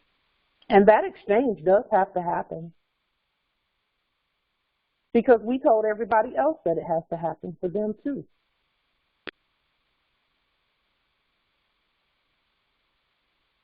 We said that there must be accountability on the estate so that no one gets to fighting and warring over property, because that will not happen on the estate. That's how come people stop shooting each other over a domicile, because there are mechanisms in place, commercial mechanisms in place. And now we are accessing the financial cooperation needed in order to properly claim and proclaim and secure our own vast estate. And as you all, everyone knows, because we've all had experience here, Federal Reserve debt notes is not a way to secure anything. It's just not. Not for the heirs. So we actually, and you can see that things have not been secure for those using that mechanism. So we have to have a true sovereign living mechanism by which the estate is manifested. The estate is manifested by the state, which is the people unified. That's what the state really is. It's us unified. It's we, the people. With that being said, are there any other questions or comments? Justice Apollo, thank you for your experience. It's key that more hear things like that, because the processes work. These are timeless, like age-old processes that we use. We just needed to learn them, get back to using them, and express them by way of our sovereign state. And now that they know we have reached that, that we have reached out and grabbed that mechanism that was always available to us, you're going to see even more success and more movement where the proclaiming of the vast estate is concerned. Far more. Far more. Okay? And, you know, I'm just excited for us because the whole estate is wide open for us. All we needed to do was continue coming together like we're doing. That's because the answers are given. We have them. The answers are in all of us. So with that being said, if there's nothing further, we will meet again at this same time and same place next week on Thursday. Is there any particular document or topic that we need to discuss? Justice Apollo, thank you for bringing up that we needed to talk about or at least expand on the court action and how it was used with the Empress. If there are any other topics that we need to discuss and talk about, we have many, by the way. We have many, many, many. And we have some demonstrations that we're doing here, too, that we are wanting to share the outcome of those demonstrations. Let's do this. Well, Empress, this is the best, yes, nobility.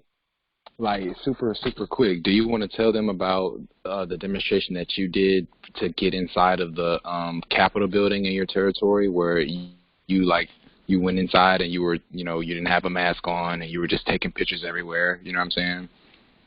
That was probably really fun. Yes, you know what? Whenever I go anywhere, my demonstrations are always the same. If I have to do them, it's gotten to the point here where I don't have to demonstrate the mask thing anymore. I just don't wear them. I haven't worn them. People are used to seeing me with my turban on and no mask. They're just used to that.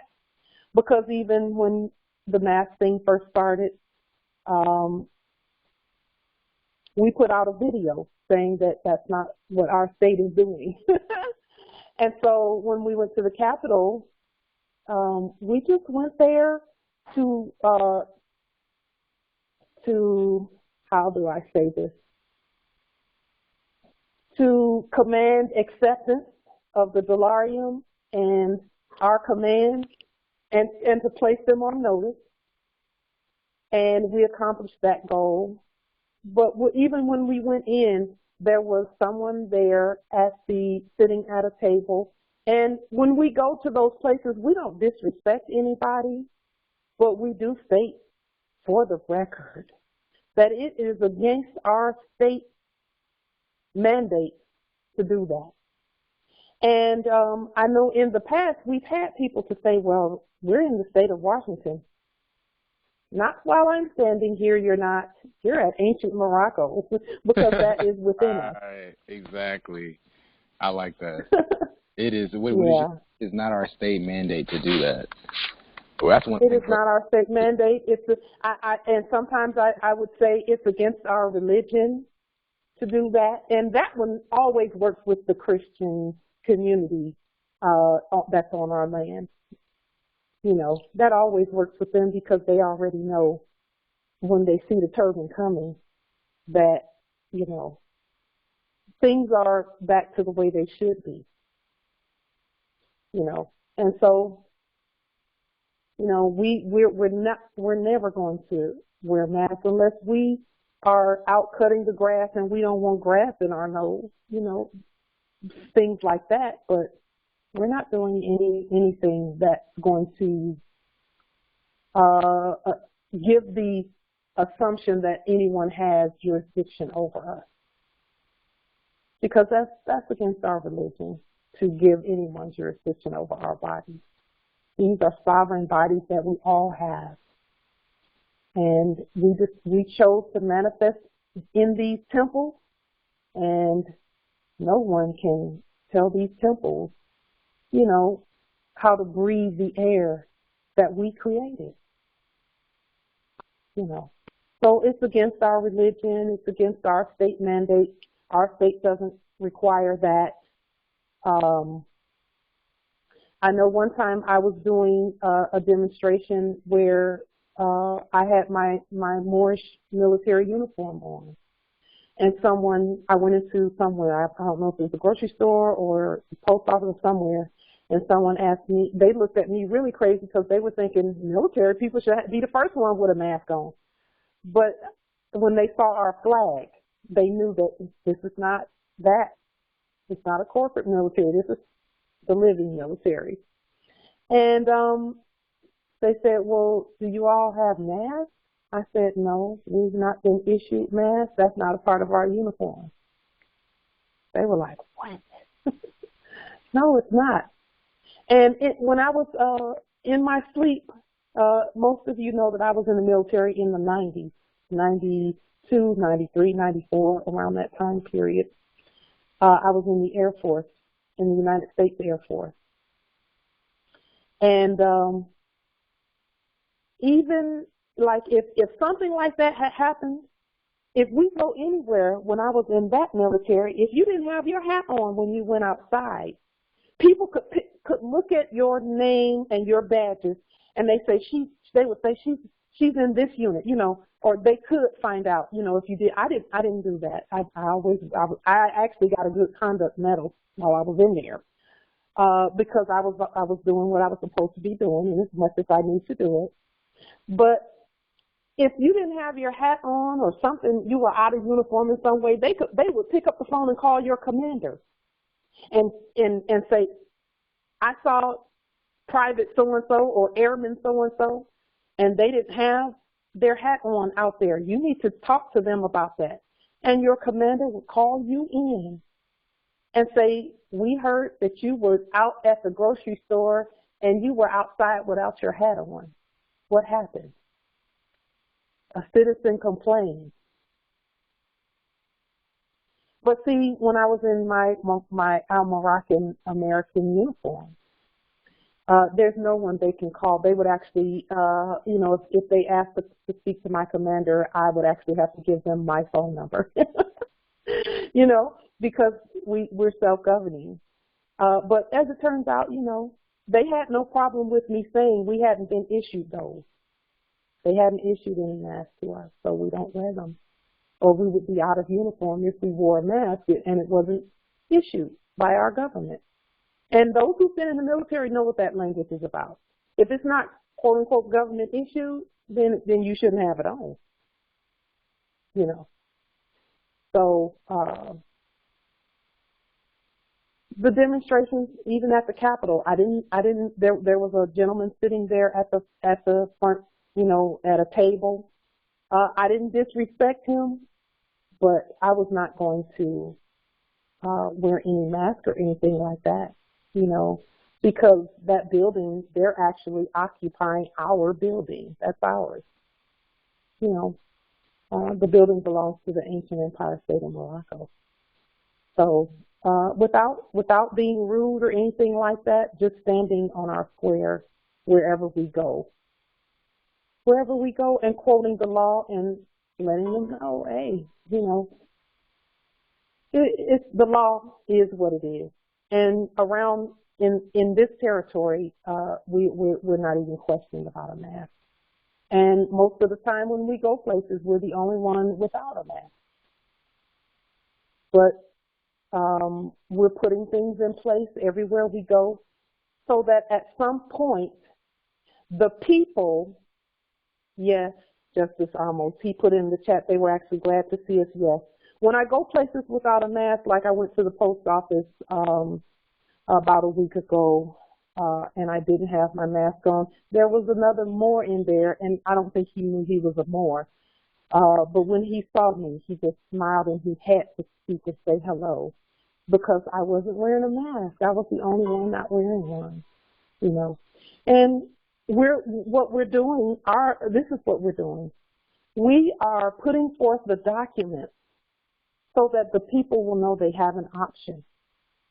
And our empire state, again, it goes with us wherever we go. So anytime we go into the post office, that post office is at ancient Morocco. It is it's on Empire State of Morocco land.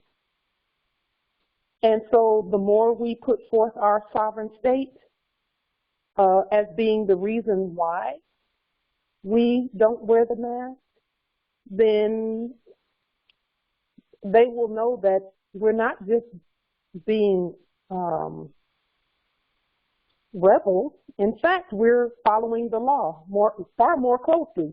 We're aligned with the Constitution because our state is aligned with the Constitution. We have it on the public record as a document that we're aligned with, along with the Zodiac Constitution.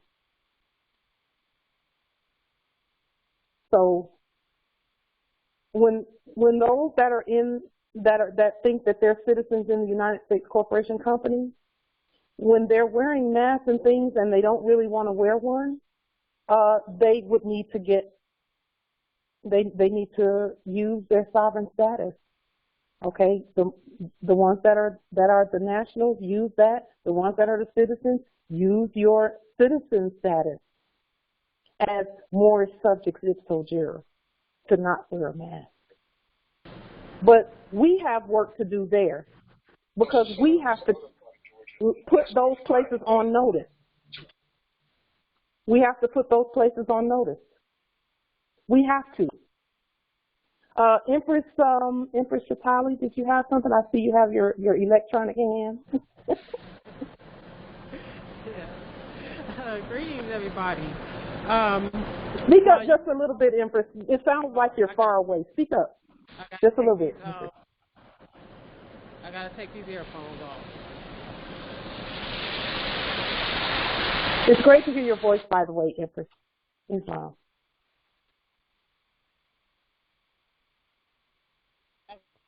Yeah, we have work to do, you know, where these post offices and things are concerned, but it has to be competent work. Can you hear me? Yes. Yes, we can hear you. That's great, Empress. Thank you. Islam. Are you there, Empress? If you're talking, we can't hear you.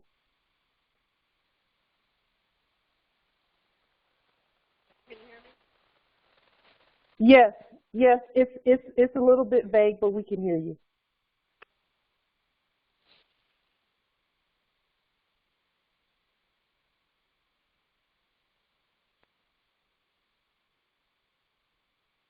I don't know what's happening, Empress. It's loud in here. Can you hear me? Yes, we can. Oh, okay. So while you were talking about them seeing that you were in your Moorish military uniform, that made me think of something that was scripture. Because we know that they're corporations, but we are government. And so the scripture says to obey your government. And so while you were saying, put something out there so they have something to go to so that they can, that they can use it, for their benefit. When the Biblio says to obey your government, that's us. So they're supposed to be obeying us. And that's what the scripture says.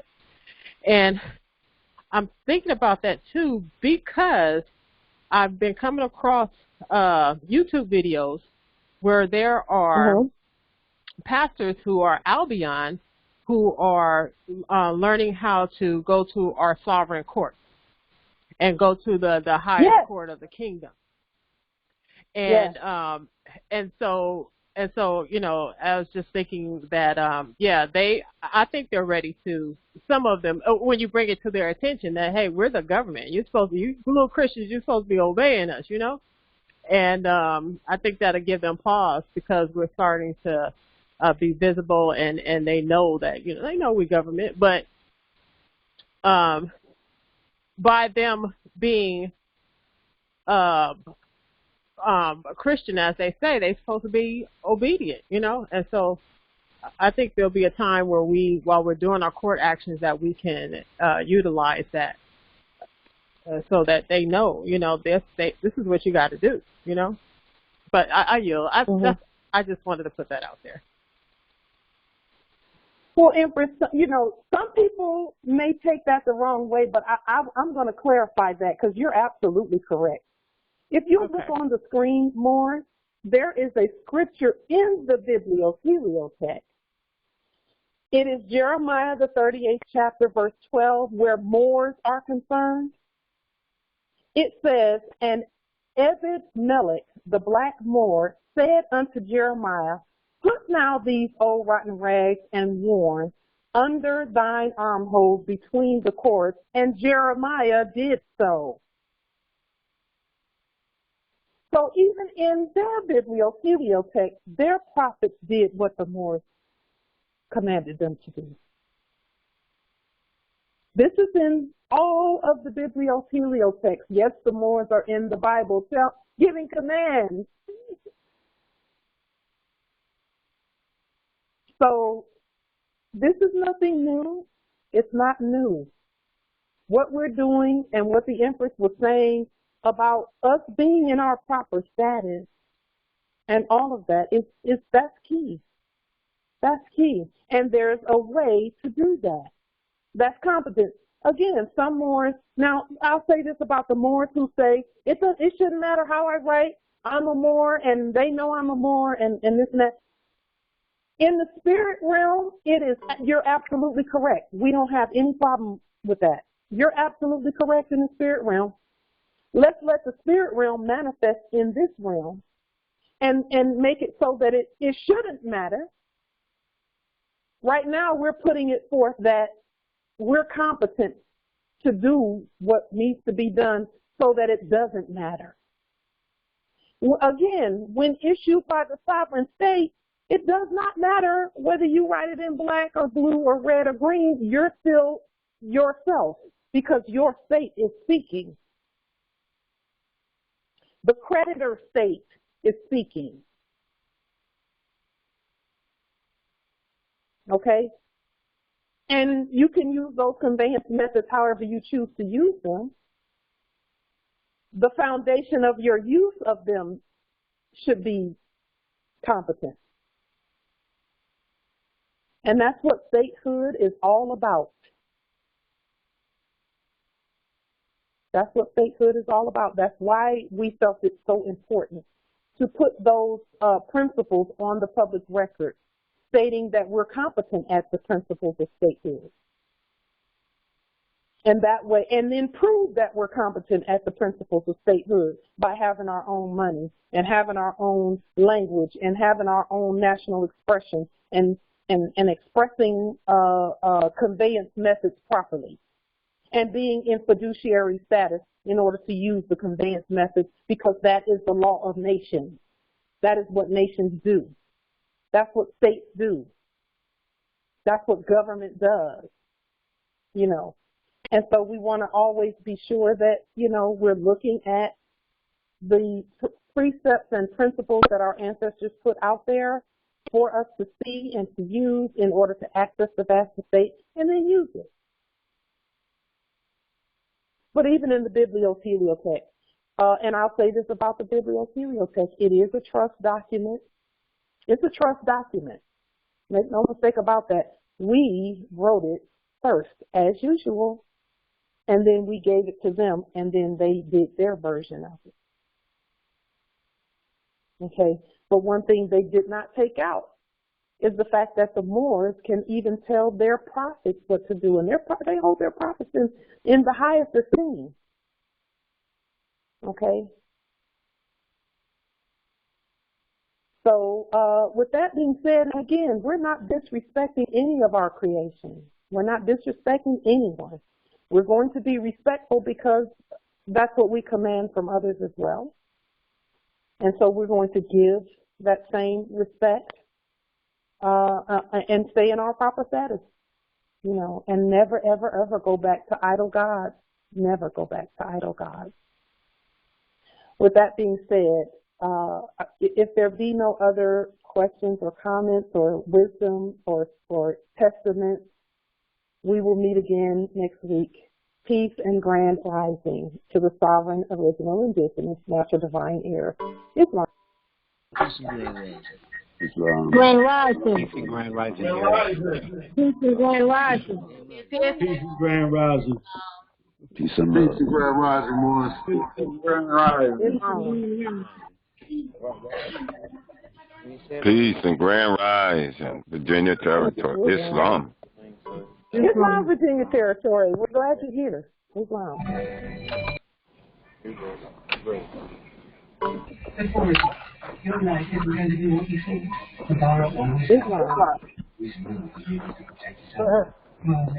Islam.